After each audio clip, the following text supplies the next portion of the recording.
যোৱা বছৰতে Nobel prize পাইছে নৰৱেজিয়ান ৰাইটাৰ নৰৱেৰ ৰাইটাৰ প্লেৰাইট হয় তেখেতৰ মেছেজটো মই এবাৰ পঢ়ি দিছোঁ। বিশ্ব নাট্য দিৱসৰ বাৰ্তা 2024 শিল্পই শান্তি। প্ৰত্যেক ব্যক্তিয়ে অন্য কোনো ব্যক্তিৰ দৰে তথাপিও কিন্তু অনন্য। আমি দেখাত বাহ্যিক দিশত এটাই আনটোৰ সৈতে পৃথক, যিটো স্বাভাৱিক আৰু গ্ৰহণযোগ্য। কিন্তু আমাৰ প্ৰত্যেকৰে ভিতৰত এটা সত্তা আছে যিটো সেই নিৰ্দিষ্ট ব্যক্তিজনৰ নিজস্ব, যি কেৱল সেই ব্যক্তিজনৰহে।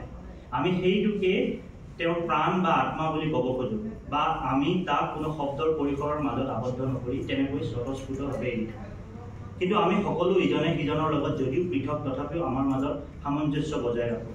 পৃথিৱীৰ সকলো অংশৰ মানুহ মৌলিকভাৱে একে যদিও ৰং বৰ্ণ ভাষাত আমাৰ ভিন্নতা আছে। ইয়াৰ মাজত নিশ্চয় বিৰোধাভাস আছে যে আমি সম্পূৰ্ণৰূপে একে আৰু একে সময়তে ভীষণভাৱে অমিল। শৰীৰ আৰু মনৰ যি বাস্তৱিক আৰু স্পৃশ্য অস্তিত্ব তাৰ লগত আমি প্ৰাকৃতিকভাৱে সামৰি সেতু বন্ধন কৰিব বিচাৰি যি বস্তুগত সত্তাক অতিক্ৰম কৰোঁ, আৰু সেই ক্ষেত্ৰত যি স্থায়ী আৰু অজীৱীয় উভয়তে মানুহৰ ভূমিকা অন্তৰ্গতভাৱে বিপৰীত, যি পূৰ্ণবলে প্ৰতিঘাত হ'ব পাৰে। শিল্প অৰ্থপূৰ্ণ শিল্পকৰ্মই সুন্দৰভাৱে বিশ্ব ব্ৰহ্মাণ্ডৰ অনন্য বৈষম্যতাৰ সৈতে মিলন ঘটায়। ই আমাক বুজাত সহায় কৰে বৈশ্বিক হোৱাৰ লগতে ভিন্নতা কি আৰু বহিৰাগত উপাদানসমূহ কি। ইয়াক অৰ্জন কৰাৰ পথত শিল্পই ভাষা, ভৌগোলিক পৰিসীমা, দেশৰ পৰিসীমা ভাঙি পেলায়।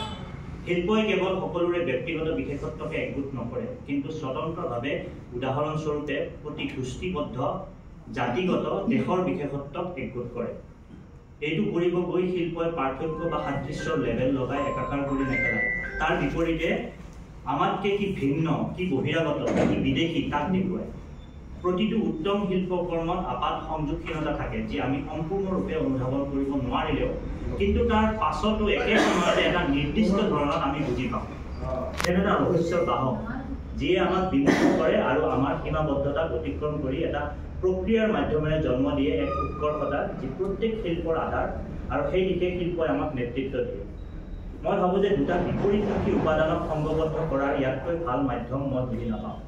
আধুনিক বিশ্বত আমি প্ৰায়ে দেখোঁ হিংসাত্মক বিৰোধিতা, ধ্বংসাত্মক ৰূপ লয়, যিবোৰ পৃথক, বহিৰাগত কিংবা অনুপম, তাক মষিমূৰ কৰাত উদ্যত। আৰু সেই কাৰ্যত সহযোগিতা কৰে চূড়ান্ত অমানৱিক সকলো আৱিষ্কাৰ, প্ৰযুক্তিৰ ঢৌৱে, যি এতিয়া আমাৰ হাতৰ মুঠিত। পৃথিৱীত এতিয়া সন্ত্ৰাসবাদ, যুদ্ধ, মানুহৰ মাজত এতিয়া জন্তুৰ দৰে এক বৰ্বৰতাই বাস কৰে, যি জীৱন্ত হৈ উঠে তাতকৈ পৃথক বা ভিন দেখি ফালে, য'ত সি নিজৰ অস্তিত্বক শংকিত বুলি অনুভৱ কৰে, এক চিত্তাকৰ্ষক ৰহস্যৰ সৈতে তুলনা কৰাৰ বিপৰীতে। এনেদৰে কালক্ৰমত হেৰাই যায় বৈচিত্ৰ্য, যাক আমি ভিন্নতা কৰো। থাকি যায় মাথো সামূহিক সাদৃশ্য, য'ত পৃথকৰ কোনো স্থান নাই। আতংক মাথো, যাক কেৱল নিধন কৰিব লাগে। যিবোৰ ধৰ্মীয় আৰু ৰাজনৈতিক মতাদৰ্শনেৰে পৃথকীকৰণ হোৱা দেখা যায়, সেই সকলোবোৰক নিৰ্মূল আৰু পৰাস্ত কৰাৰ লক্ষ্য হ'ব লাগে।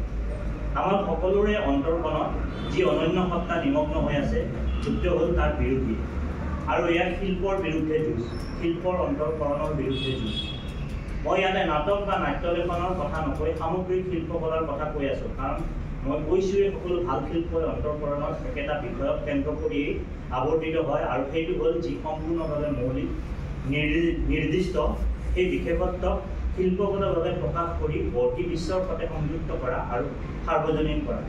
তাৰ বিশেষতাক নিশ্চিহ্ন নকৰি বিশেষত্বক মুখ্য ৰূপত যাতে যি বহিৰাগত আৰু নিমিলা তাক উজ্জ্বলভাৱে প্ৰতিষ্ঠিত কৰা হয়। যুদ্ধ আৰু শিল্প বিপৰীত, যেনেদৰে যুদ্ধ আৰু শান্তি এটা আনটোৰ বিপৰীত। অতি সহজ ভাৱত শিল্পই হ'ল শান্তি। জন পছে, International Theatre Institute, World Theatre Day, message 2024। এইটো আছিল এই বছৰৰ বাৰ্তা, ৱৰ্ল্ড থিয়েটাৰ ডে বাৰ্তা। ইয়াৰ পাছত আমাৰ মাজত আছে আমাৰ মন্টু কুমাৰ দাস দা। তেওঁ কলা নিৰ্দেশনা কৰে, আৰু ইতিমধ্যে উপৰোক্ত বক্তাসকলে কৈছে যে তেওঁ আমাৰ মঙলদৈ সাধাৰণ জিলাৰ যিটো নাটক যিমান বছৰে কলা নিৰ্দেশনা